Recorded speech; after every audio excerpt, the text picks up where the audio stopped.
My name is Dean, and I've had 3 concussions playing football.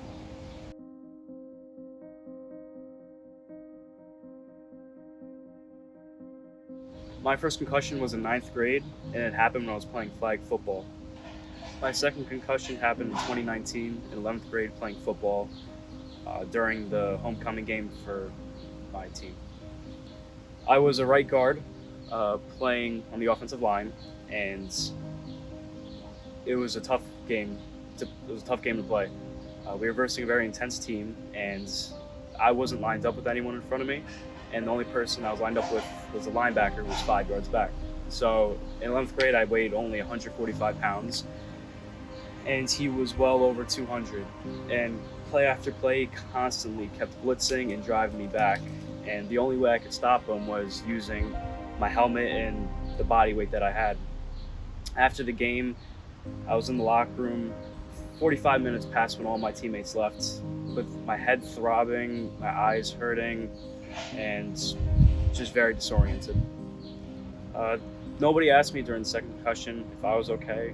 I just continued to play the game and endured through the pain. The third concussion was the same year. It was a month later. So I was playing my last football game for my high school for 11th grade, and it was the state semifinal game over in Middletown. So my teammate fumbled the ball, and I went to dive on it to go recover it, but I collided. A kid came in from the side and collided with my head, and after that, it was worse than the second time. When I got up,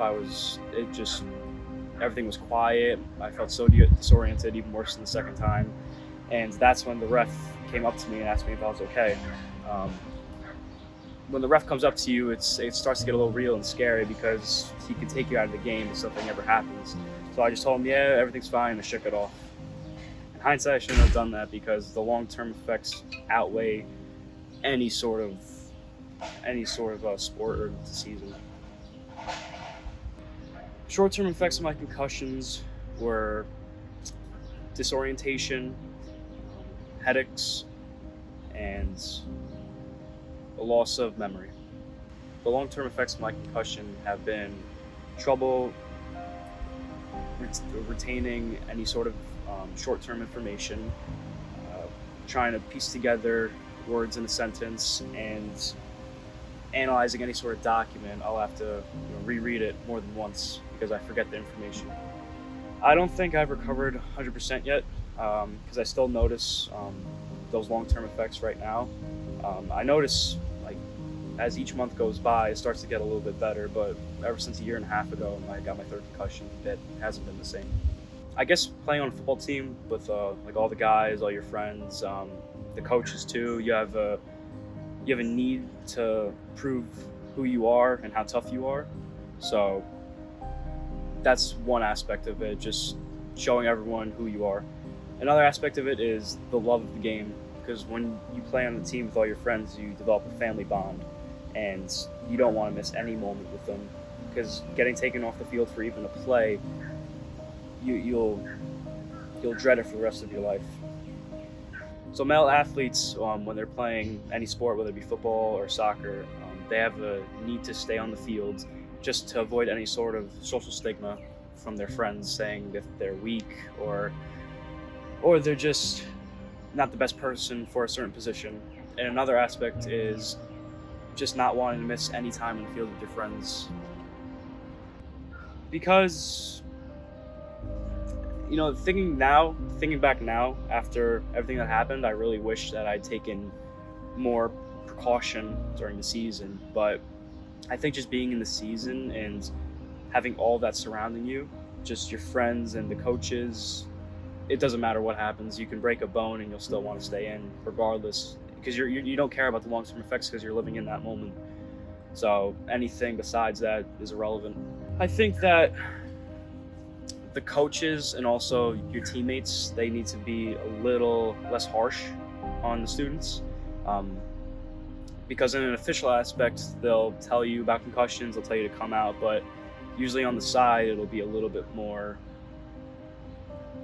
just the coaches will just tell you and your friends just like don't be weak. Like you're here, you're playing football, you're playing whatever sport, soccer. Stay on and be a man. So I think what needs to change is to take that aspect out and make it okay for kids to come out and not make it feel like they're doing a bad thing. None of the coaches ever said anything about concussions or brain damage. The only times that ever happened were assemblies, and those assemblies only happened like once or twice in my whole time at Tuckahoe High School. I wish that somebody had provided me with more examples of student athletes getting concussions, because people can state facts, and I think, at least for me, I'll say that'll never happen to me. That's just other cases, but if I actually see my peers getting this, like suffering these concussions and head injuries, then I think I'd think twice about putting on the helmet after an accident. In retrospect, I do wish that my coaches had taken me out of the game and had me checked out, because the long-term effects, as I've stated before, are just so bad, and I don't wish that upon my worst enemy. So the stigma about admitting that you hurt your head is being perceived as weak or not committed or showing a lack of heart. And to most guys, most male athletes, any person honestly, they don't like that, and it really hits home for them. So in that moment, they want to do whatever they can to prove to that person that they are who they say they are. My advice for coaches would be to take it easy on the athletes, and just to let them know that as long as they're there and they show up and they're participating in the sport and doing everything that they say, that should be enough. That they shouldn't be forced or pressured into being as a tough person or to be stronger on the field. I'd advise coaches, if they see a head injury on the field, to take them out and have either the athletic trainer or any of the doctors that come to the games to give them a 100% clear answer that they are okay to go back on the field, no matter what the student says. Because the student, as I said before, they just want to stay on the field. They don't care about anything. They don't care about the long-term effects. They just want to be in the game. My advice to student athletes would be just telling them that you have instead of these 3 months that you're playing this one sport, you have the rest of your life.